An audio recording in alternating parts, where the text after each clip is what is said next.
জামায়াত এনসিপির গণ আন্দোলনেই কি পতন ঘটবে বিএনপি সরকারের?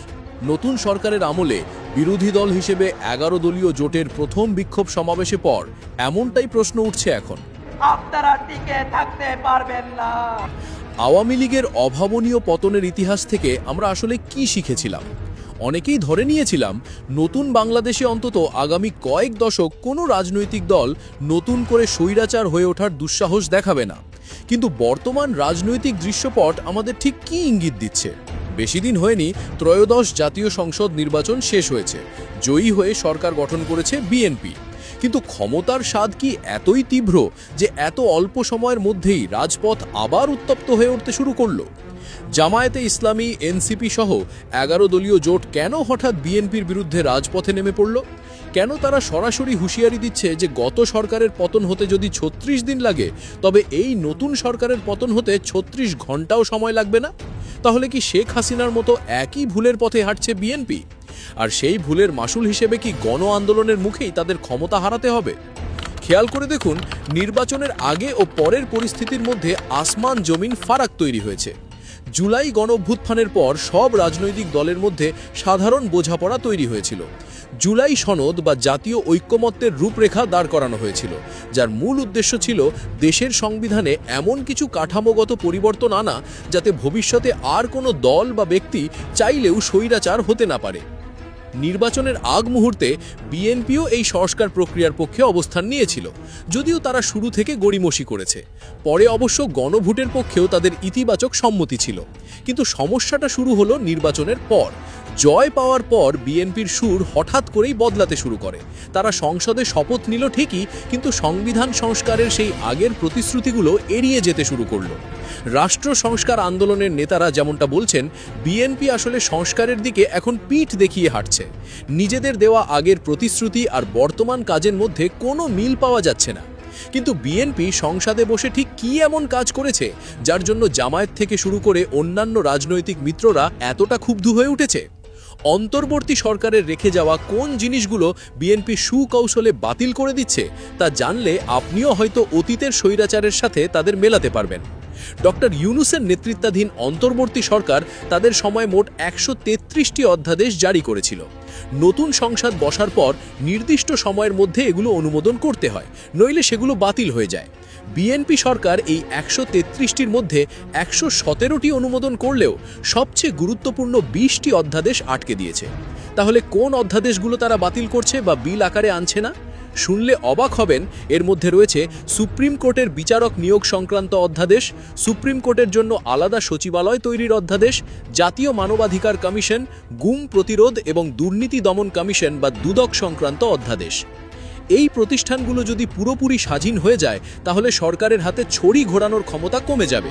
বিচারক নিয়োগে সরকারের প্রভাব না থাকলে বা দুদক স্বাধীনভাবে কাজ করলে ক্ষমতাসীন দলের অনেক অন্যায় আটকানো সম্ভব। ঠিক এই কারণেই কি বিএনপি এই অধ্যাদেশগুলো বাতিল করছে, যাতে ক্ষমতাটা নিজেদের হাতের মুঠোয় রাখা যায়? অন্য দলগুলোর নেতারাও ঠিক এই প্রশ্নটাই তুলছেন। তাদের মতে বিএনপি হয়তো জনমতের চাপে লোক দেখানো কিছু সংস্কার করবে, কিন্তু রাষ্ট্রের ক্ষমতা কাঠামোতে এমন কোনো মৌলিক পরিবর্তন তারা আনবে না যাতে তাদের নিজেদের ক্ষমতা প্রয়োগে কোনো বাধা তৈরি হয়। এই জায়গা থেকেই বিক্ষোভ মিছিল করেছে জামায়াতে ইসলামীর নেতৃত্বাধীন 11 দলীয় জোট। সেখানে নেতারা স্পষ্ট করেই বলেছেন, আজকে যারা সংসদে বসে বড় বড় কথা বলছেন তারা এই জুলাই বিপ্লবের কারণেই সেখানে যেতে পেরেছেন। এই নতুন জীবন পাওয়াটাকে অস্বীকার করলে জনগণ ছেড়ে কথা বলবে না। তাদের অভিযোগ, বিএনপি সুকৌশলে সংসদে শপথ নিল ঠিকই, কিন্তু সংবিধান সংস্কারের বিষয়টা এড়িয়ে যাচ্ছে। এখন তারা পরিপূর্ণ সংস্কার না করে শুধু কিছু কাটা ছেঁড়া বা সংশোধনী এনে ক্ষমতা কুক্ষিগত করতে চাইছে। নেতারা সাফ জানিয়ে দিয়েছেন, যদি ফ্যাসিবাদ আবার কায়েম করার চেষ্টা হয় তবে আন্দোলন মোটেও থামবে না। খেলাফত মজলিসের পক্ষ থেকেও এসেছে কড়া সমালোচনা। তারা বলছে, বিএনপির এখন সুবিধাবাদের রোগ হয়েছে। যে অধ্যাদেশগুলো সরকারের ক্ষমতা দীর্ঘস্থায়ী করবে সেগুলো বিএনপির খুব পছন্দ, আর যেগুলো জনগণের অধিকার নিশ্চিত করবে সেগুলো তাদের অপছন্দ। নির্বাচনের আগ মুহূর্তেও বিএনপি নাকি ভেতরে ভেতরে গণভোটের বিপক্ষে ছিল, কিন্তু প্রকাশ্যে জনমতের চাপে হ্যাঁ বলতে বাধ্য হয়েছে। নেতারা হুঁশিয়ারি দিয়ে বলেছেন, দেশের মানুষ মুনাফিকের রাজনীতি পছন্দ করে না। জনরায়কে পাশ কাটিয়ে চললে জনগণ রাজপথেই তাদের মোকাবিলা করবে। বিস্ফোরক আরেকটি মন্তব্য এসেছে জাতীয় নাগরিক পার্টির পক্ষ থেকে। তারা বলছেন, জনগণের ভোটে সরকার গঠন করাটা বিএনপির কাছে বৈধ, আর সেই একই জনগণের ভোটে অর্থাৎ গণভোটের মাধ্যমে সংস্কার করাটা তাদের কাছে অবৈধ। এমন দ্বিচারিতা তো দেশের মানুষ মেনে নেবে না। তাদের মতে বিএনপি আসলে গণভোট বা সংস্কার কোনোটাই মন থেকে চায় না, কারণ গণভোট মেনে নিলে সাংবিধানিক প্রতিষ্ঠানগুলোতে নিয়োগ প্রক্রিয়ায় স্বচ্ছতা আসবে, একটা তত্ত্বাবধায়ক সরকার ব্যবস্থা আসবে, আর সবচেয়ে বড় কথা, সব ক্ষমতা এক ব্যক্তির হাতে কুক্ষিগত করে রাখা যাবে না। আর ঠিক এই কারণেই বিএনপি গণভোটের রায়কে বৃদ্ধাঙ্গুলি দেখাচ্ছে। এনসিপি মনে করিয়ে দিয়েছে যে দেশ চালাতে সংবিধান অবশ্যই লাগবে, কিন্তু সেই সংবিধান সেই পুরনো মডেলের হবে না, সেটা শেখ হাসিনার সংবিধান হবে না, এমনকি সেটা বিএনপিরও বা কোনো নির্দিষ্ট ব্যক্তিরও সংবিধান হবে না, সেটা হতে হবে সম্পূর্ণ জনগণের সংবিধান। সংসদে হয়তো বিএনপির সংখ্যাগরিষ্ঠতা আছে, কিন্তু রাজপথে 70% জনগণ সংখ্যাগরিষ্ঠতা নিয়ে দাঁড়িয়ে আছে।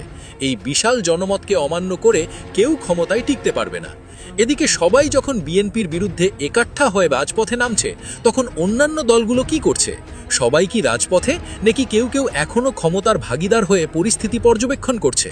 জোনায়েদ সাকির গণসংহতি আন্দোলন কিংবা বামপন্থী দলগুলো এখন ঠিক কি বলছে? সব দল কিন্তু এখনই বিএনপির বিরুদ্ধে সরাসরি মাঠে নামেনি। ইসলামী আন্দোলন বাংলাদেশ বা চরমোনাই পীরের দল বলছে বিএনপি যে পথে হাঁটছে তা সঠিক নয়, কিন্তু তারা এখনই সরকারের বিরুদ্ধে কোনো কঠোর কর্মসূচিতে যেতে চায় না, বরং আরও কিছুদিন পরিস্থিতি পর্যবেক্ষণ করতে চায়। অন্য বামপন্থী দলগুলোরও একই অবস্থান। তারা বলছে মৌলিক সংস্কারের পক্ষে থাকলেও জামায়াত বা এনসিপির মতো এতটা তাড়াহুড়ো তারা করতে চায় না। সংসদ অধিবেশন শেষ হলে বোঝা যাবে বিএনপি আসলে কি চাইছে। তবে তারা এই সতর্কবার্তাও দিয়ে রেখেছে যে গত 54 বছরের বিপদ থেকে উত্তরণের জন্য মৌলিক সংস্কার না করলে বিএনপিকে শেষ পর্যন্ত গণবিরোধী হিসেবেই চিহ্নিত হতে হবে। বিএনপি জোটের হয়ে নির্বাচনে অংশ নিয়ে দলটির শীর্ষ নেতা জোনায়েদ সাকি এখন মন্ত্রিসভায় জায়গা পেয়েছেন। স্বাভাবিকভাবেই তাদের সুর এখন কিছুটা নরম। তারা বেশ আশাবাদী যে জুলাই জাতীয় সনদে যেসব মৌলিক সংস্কারের ব্যাপারে ঐক্যমত হয়েছিল সেগুলো বিএনপি ঠিকই বাস্তবায়ন করবে। কিন্তু এসবের বিপরীতে বিএনপি নিজে কি বলছে? বিএনপি মহাসচিব মির্জা ফখরুল আলমগীর বেশ জোর গলায় দাবি করেছেন যে কিছু দল নাকি মানুষকে বিভ্রান্ত করার চেষ্টা করছে। যারা বলছে বিএনপি সংস্কার চায় না, তারা সত্য গোপন করছে। তিনি ঘোষণা করেছেন বিএনপি শুধু সংস্কারই নয়, তারাই সংস্কার বাস্তবায়ন করেই থাকবে। কিন্তু প্রশ্ন হলো, মুখের কথার সাথে কাজের মিল পাওয়া যাবে তো? কারণ সংসদে যে কোনো আইন বা সংবিধান সংশোধনের ক্ষেত্রে বিরোধী দলের প্রস্তাব গ্রহণ করা হবে কিনা সেটা পুরোপুরি নির্ভর করছে ক্ষমতাসীন দলের মর্জির ওপর। 2/3 আসন থাকার কারণে সব চূড়ান্ত সিদ্ধান্ত নেওয়ার চাবিকাঠি এখন শুধুই বিএনপির পকেটে।